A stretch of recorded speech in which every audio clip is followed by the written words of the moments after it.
Welcome to the Krista Escamilla Show. Hello, everyone, and welcome to today's show. I'm so excited that you're here, and I just want to start out by saying thank you so much for the support that you have given our show over the past few months. It has been just exciting. It has been very just heartwarming to see all of you share and like, and we appreciate all of your support, and thank you for those 5-star reviews. If you want to leave one, feel free, go to Apple. You just do it right there. It's really easy. I know my friend here that is sitting here today left a nice 5-star review. Yes, hello, Kristina. hi. Let's welcome Kristina Leigh to the show. Big round of applause. Yay. Hi. Kristina is an amazing architect, author, community empowerment person. I mean, I could go on and on. Businesswoman, mom, and TikTok star.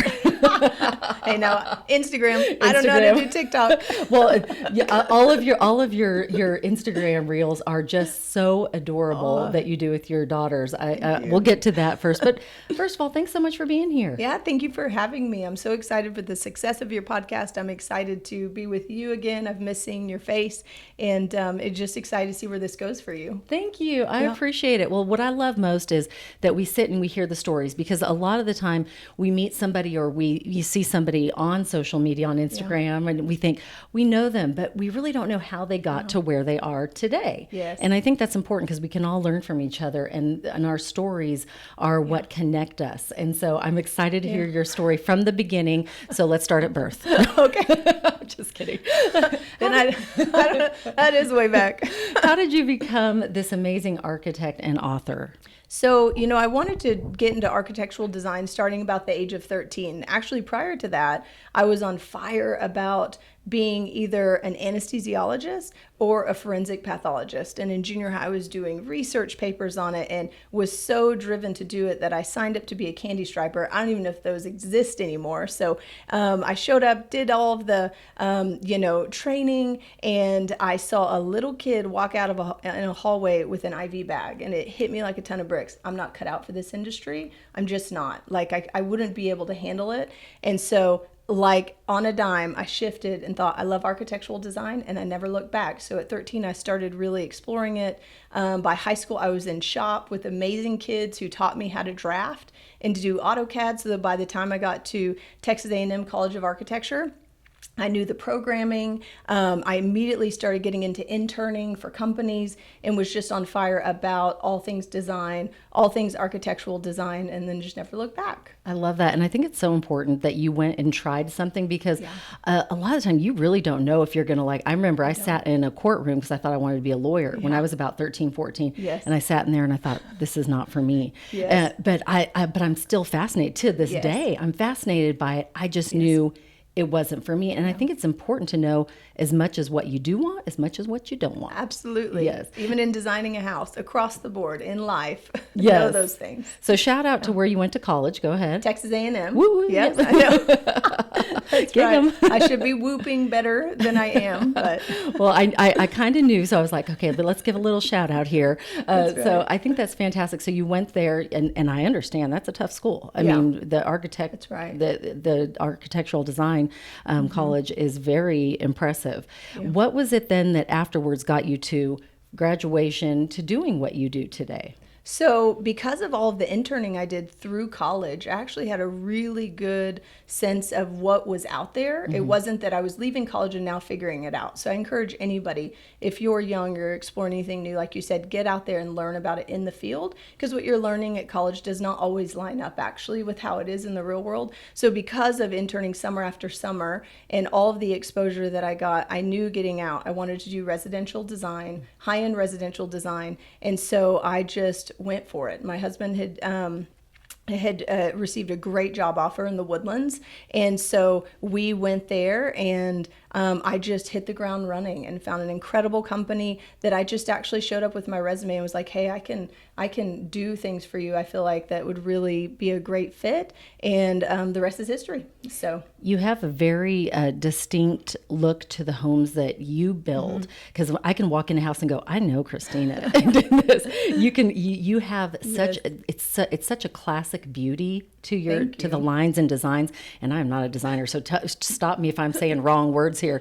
But the classic look that you have and just the uniqueness that goes into it and how you think of lighting and how you think of everything. How did you get that, that design into your work? Where did that come from?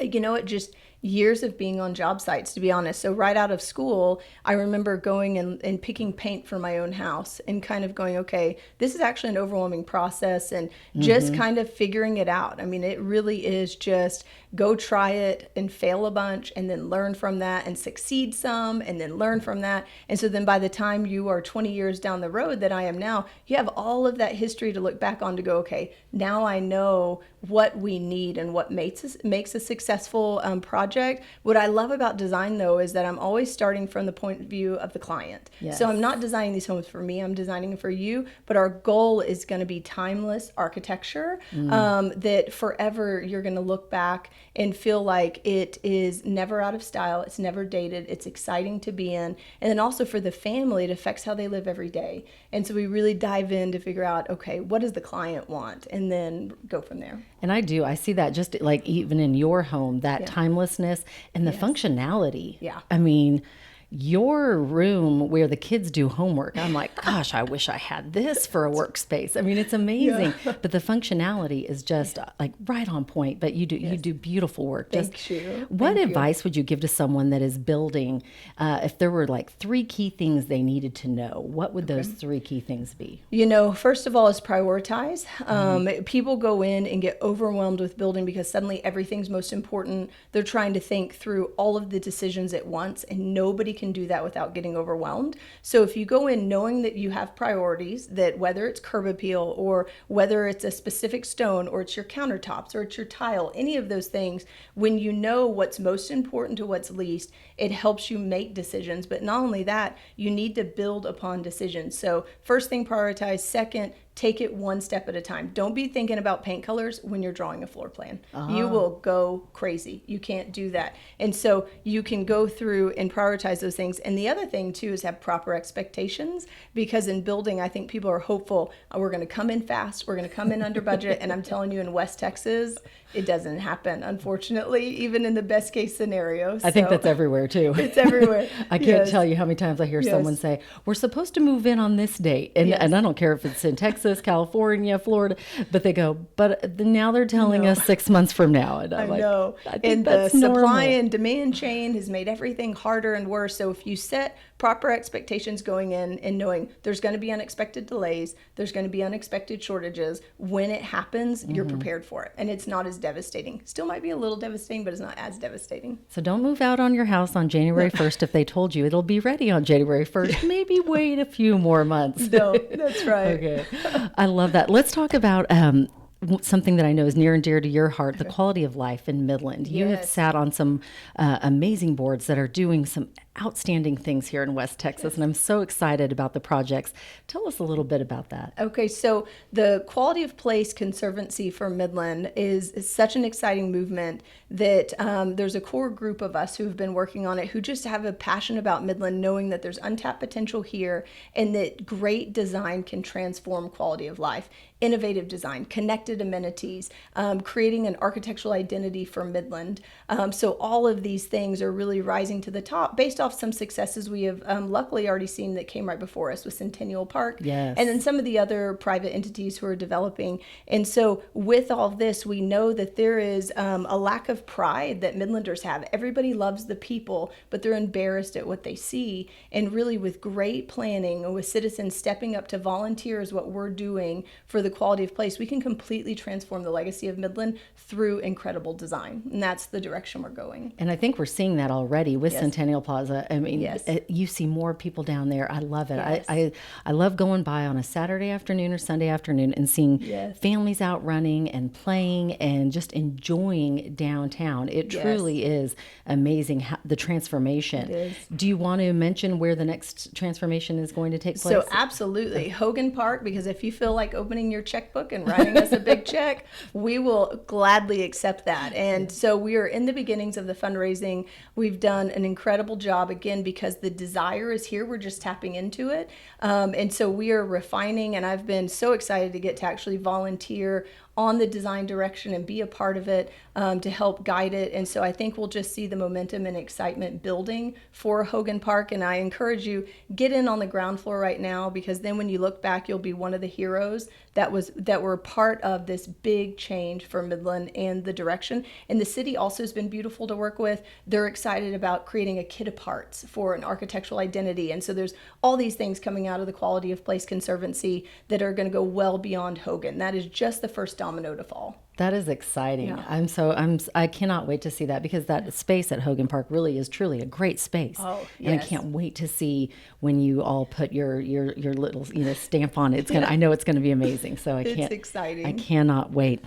Let's talk about the biggest mistake that builders make, or that designers make, that you've seen through the years, that if we could just flip that, this would not happen. But, you mentioned a couple Yes. key things earlier, but if there was one, what would it be? I think with designers, the biggest mistake I've seen, especially young designers, and I think I struggled with it a little bit too when I was young, is that looking through the lens of what you want for yourself versus for the client. You always need to be that's a good mindful. one. I'm designing for the client, not for myself. And if I design something they don't like, it needs to be an environment where they are very comfortable to tell me that. Paper is the cheapest time to change anything when you're making selections. So your clients really need to feel comfortable to be like, you know what, that's not really what I like. And so that way you can say, hey, no worries, we're going to go again, and we're going to go again until we get it right. So I think that's probably one of the biggest issues with young designers, or designers in general. And as a client, you want to make sure you're linked up with a designer. You can say, I don't like that. Because the worst is people often don't want to speak up, and then they live with it. And you're like, I paid all this money, I'm not happy with it. And so Yes. it's worth speaking up for sure. That is good advice for the client, because I think if you're like me, and I hate to admit this, but I'm sure a lot of people are like this, you're a people pleaser, right? And You're so nice. You're just like, okay, that looks great, because I really don't know, like if it does come to design or something. Yes. But even if I think that you think it's great, I'm going to be like, okay, if you think it's great, that would be awesome, just because the people pleaser, Yes. right? And you, right. and I think that's important to go, if something is telling you, I don't know about that, you should mention it to your architect, or to your designer, or your for sure. interior designer, or whatever, Yeah. whoever it may be, because like you said, you don't want to live with it. You don't want to live with it. It's worth the uncomfortable few minutes Yes. to, to just go, I'm sorry, I Yeah. don't like it. I love that. Yes. Okay, it is 10 after, I think. Hold on. As y'all know, I'm getting old. I need these glasses now. Yes, it is. We're a little after 10. So we at 10 after, we do our quote of the day, Okay. because I just feel like everybody needs a little inspiration daily. So Okay. feel free to pick out a good one. Okay, I like the color green. So Okay, I like that. Oh, fun. You got the Okay. fun card. Yes. Okay, I like this one, and I'm not a very good reader. There's no big words. Very thrilled for this. It says, "Don't worry about a thing, because every little thing gonna be all right." I love Bob it. Marley. Yes, Bob Marley. Let's all sing that. Every little thing is gonna be all right. Oh, you just I want love me to it. draw, not to sing. You don't want that. Well, this is such a good one. What does this mean to you? Because I know a lot of time we can all worry and get caught up in the what ifs. Yes. What does this quote mean to you? I mean, it really is like, don't sweat the small stuff. I mean, it's the reminder that, in hard times, it really will ultimately pan out. And so I think that's it. It's a good reminder to me, because I often have my head down, pushing hard. And so to stop and just, it's going to be all right. You don't need to be in a tizzy all the time. That's So. right. It's all going to work out. Everything will be all right. right. And I want to apologize to all of you, because I sing a lot. I'm so sorry. No, you're a So good sorry, singer. Kristina. I No. tried to get you to sing with me. In the car, if the kids are with me and we're on a long Yes. road trip, you can guarantee it's going to be 80s hits the entire time. And I'm singing at the top of my lungs. And they're just going like this. Let me put my AirPods in. Come on, Mom. You can sing all the time. You're joyous. I love it. Thank you. I just can't help. I feel like life is a song, and we should sing right. it. So I apologize though, No, because you're y'all fine. don't need to hear that all the time. Just my kids. No, I love it. Keep singing. Keep Thanks, singing. Krista. Do you have a favorite quote? So, I have lots of favorite quotes, and I feel like, I knew this was coming. So I was like, all right, I did my warn you. homework. I did warn you. I warn said, me. I love I was like, quotes. okay. And the one quote that I feel like really has been resonating for me, because I feel like it gives you a really good point of reference and perspective, is aim at heaven and you will get earth thrown in. Aim at earth and you will get neither, by C.S. Lewis. And I'm like, it is just so powerful to go, you know what, you're right. I mean, to make sure that what you're pushing and striving for is clear and is beyond you, you know. So in my sense, I feel like God has called me to really do things in Midland as a volunteer, as a servant of those to Midland, and it gives you perspective to step back and go, I'm aiming for that. And so when you do that and aim at something bigger that God's put in your life, then all of these things come with it. If you aim just for earth or just to really satisfy yourself, it's going to be a lot of emptiness with that, and you're likely to miss your mark. I see, and I think, again, and you have hit the mark 100%. Oh, you have. I feel like you live your purpose every day with helping people and with serving, and also as a mom. And so let's talk about your beautiful girls. I just love Yes. I love if I'm scrolling on Instagram and I see y'all dancing, because it just brings me such joy. You know how I like to sing? I know that y'all like to dance. Tell us how these came to be. Oh man, so I love my girls. I'm a little partial, but I basically think they're awesome. They're pretty. They are. So I love it. So Lily Kate, my oldest, was just very convincing, good peer pressure to be like, Mom, this is important to me. About a year ago, like, will you dance on social media with me? And I'm still relatively new to social media. Right. I didn't, until I wrote my book, I actually was never on social media, didn't really know anything about it. I'm one to like not even know what's going on in the world. Unfortunately, I'm just kind of very focused on what's going on. And it was just a really good plea. And I said, okay, I'll do it one time. Like, if you know me, I'm somewhat of a stick in the mud, not the most fun person. And so I This was is not true. But I have seen you evolve over the past couple of years through these dances. That's right. But I love that you're doing that. Yes. Because I thought it really hit me like a ton of bricks. At that time, she was 13. I have this long with her, and we've got to meet our kids where it's important to them, even if it means you might embarrass yourself. And since my old cheerleading days, I have not danced like that. And so I was like, you're going to have to teach your mama. Lily Kate's a really good dancer. And so I put my pride aside. And so when she so feels the spirit move to dance, I will dance with her now. And so it's fun. I love it. It is fun. And I went through a season with my daughter where we were doing a lot of TikToks, and we were just having a blast. And I have to say, it was fun. Yes. And those are good memories. And I love that you're creating those memories where they're at, because I think that's important, because it does. I mean, you're with them this long. That's right. With 4 kids, 2 out of the house, 1 about to be, I see it. And I just try to stay in that moment as much as possible and enjoy it. What's the best parenting advice you've ever been given and that you would give? One thing too with Tessa Lynn on social media, really quick, just because she is one that, again, you're meeting your kids where they are. She loves fashion, loves purses, earns money to save up to do that. And so she wants to get on and talk about design, talk about fashion. So it's meeting your kids where what's important to them and not really pushing what you love on them. And so I think that really, if you have multiple children, I'm sure that it's much harder than when you have 2, you have 4, but to just meet them where they are. So she loves purses, so I need to learn to respect that. Lily Kate loves dancing. I need to learn to respect that and be excited, because that's what brings them joy. I love that. Yeah. What about, were you ever given a piece of advice when, you were a new mom? We may have some new moms that are watching.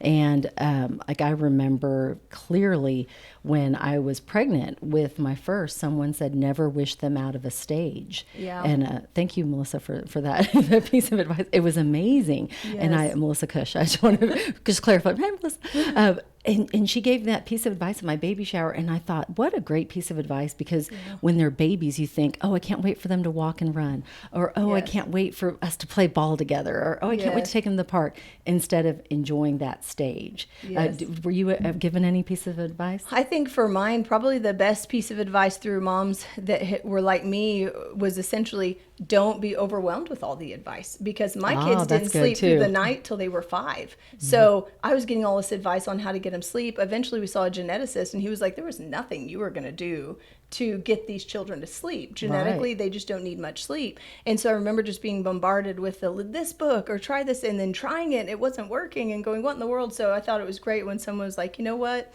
just sometimes the advice will overwhelm you, and so you just kind of create your own path and figure it out. And That's awesome. Don't feel burdened by that. That is so true. Yes. It's kind of like with I don't know, with potty training, right? They Yes. all potty trained. Yes. And I remember someone saying, "Don't worry, they're not going to be 21 and not potty trained." I know. That's And right. I was like, "You're They right. will not wear a diaper. That's right. When they're 18. But it's the same thing with the because everyone has advice for Yes. potty training, right? That's They're like, right. "We'll try this, we'll try that," or with the Yes. sleeping. So, that is good. I Yes. love that. Yes. Well, I think it is almost time for our question of the day, and remember, it is. Yay! okay. So, question of the day is a fun little, just a question that I want everyone that's listening to think about too in their own life, because I think we can all learn together and grow together. And so let's see what question you get. I'm going for green again. 'cause Okay, I did love me it. Good. Ooh, trusting. The trust Ooh.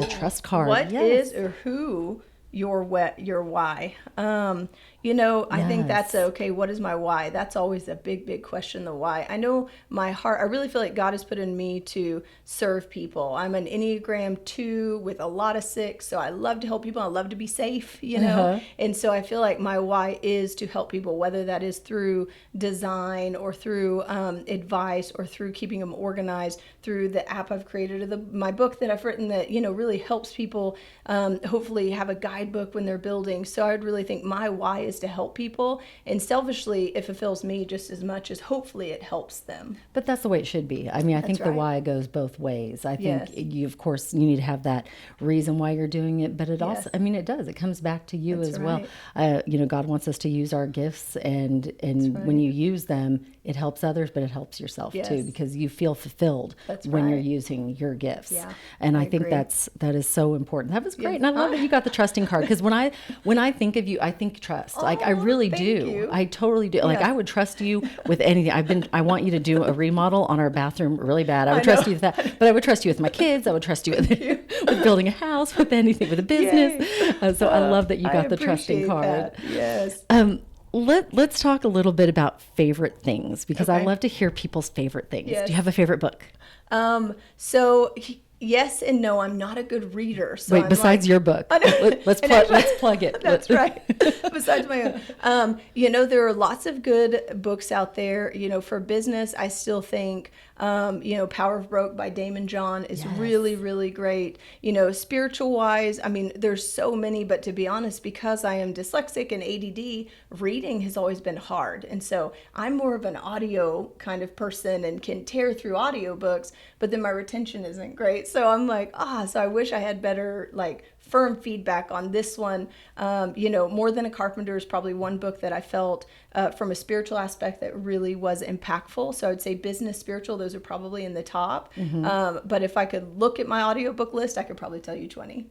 And thank you for sharing that you're dyslexic and Yeah. because and ADHD, because I think it's important to see there's so many successful people in this world that Yes. have overcome dyslexia. Yeah. What do you think helped you with that struggle in the beginning? Because you are one of the most successful people I know. And so So how did, because I would love for some young people that are struggling with that to know, what, it's going to be okay. That's right. What helped you? Because I grew up relatively poor and in public school, I was actually not diagnosed until much later in life when we started seeing signs of it in our youngest. And then kind of the whole world opened up and things started to make sense about my struggles, why I was in the lowest reading group, why I was overwhelmed doing things, why even now if I need to read emails and things, I need to do it first thing in the morning or else it just really overwhelms me. And I think the biggest thing you can do is if you have dyslexia is to look at it as a superpower. Your brain really does work different. And so you look at it not as something that's holding you back, but that you're just trying to tap into this superpower. And I feel like that is great for kids who have that, knowing that right now they're just on the journey to figure out what it's going to do for them to really just make them excel, because it will. Yes. It's just getting through this early part of figuring it out. I love that. And I never looked at, I stuttered when I was growing up. And in third grade, I went to speech therapy. And then look, I ended up talking for a living.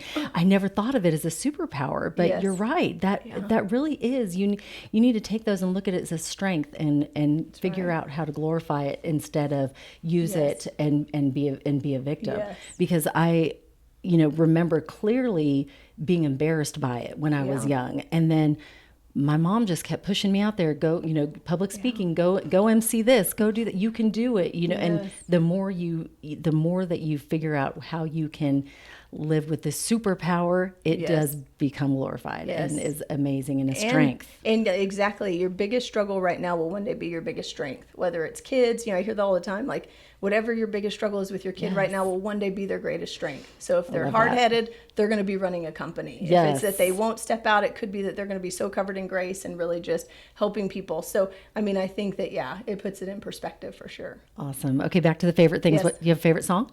I'm like, we'll just get straight to my favorite thing. It's napping. Napping, yes. Her all-time favorite thing. I love that. We can just jump right to it. My all-time favorite thing, aside from my husband, family, that. Kids, napping is just right there with it. I love that. And, I think a nap is highly, like, people do not like encourage napping enough. I know. We did it in kindergarten.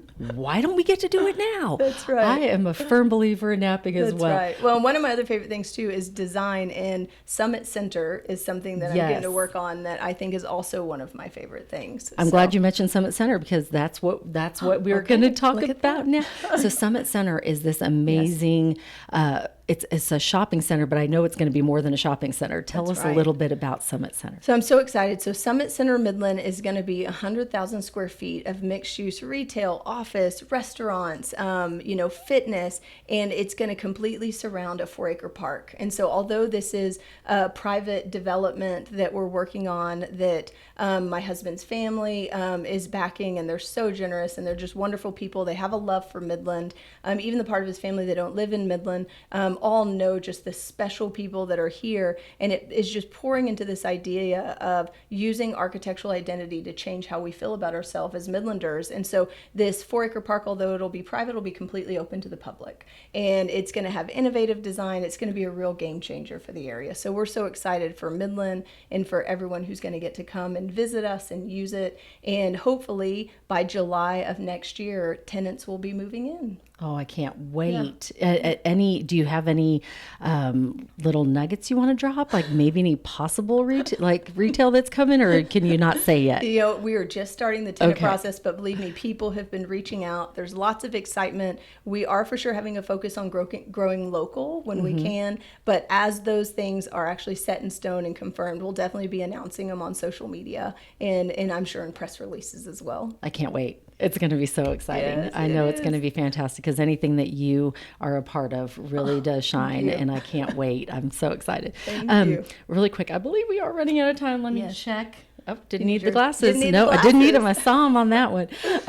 At the end of each show, we like to give back. It's our way of paying it forward, and to the wonderful nonprofits here in West Texas. And we make a donation on behalf of our show. Okay. And I always like to ask the guest, is there a specific nonprofit that you would like us to make the donation to? Sure. So I am on the board of Teen Flow, and I feel like that is an incredible ministry that really helps, guide kids who have it rough. I mean, there's a huge part of teens in Midland that are in a difficult spot, whether it's financially with their family or lacking both parents, or where are their parents. I mean, all of these things for these teens who are at risk. And this organization really feeds into them beautifully. And I have been able to see products of Teen Flow and work with some of them, and they're incredible, godly men and women. And I just think it's a great place for people to focus on, because we need boots on the ground, and that's what Teen Flow is, because a lot of us don't have the capacity to do that,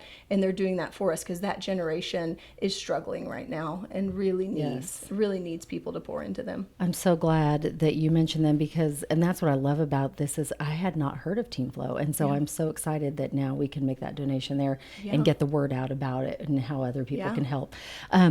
Let's talk about how people can find you on all the socials, because I know you're Kristina Leigh, and she's a big Instagram girl. You love Instagram. I do. It's the only platform I'm on. I love that. And I love that you're focused there too, because I mean, it is hard to keep up with all the, I hear about new ones every day. I don't know, my kids are twitching now, and I'm like, do I need to get a Twitch account? I've never even heard of it. And I went and got a Twitch account, and then I used my own name on it, and they're like, no, you don't use your name. It's not cool, you come up with a handle. And I can't keep up with all these things. So I love that you are right there on That's Instagram, right. and we can find you. Where can we Yes. find you there? So on Instagram, it'll be at It's Me, Kristina Leigh. If you want to see the dancing, and now keep in mind, my name is not spelt traditionally, so it starts with a K and Leigh is Leigh, but It's Me, Kristina Leigh. If you want to look at design portfolio, simply Kristina Leigh as well on Instagram.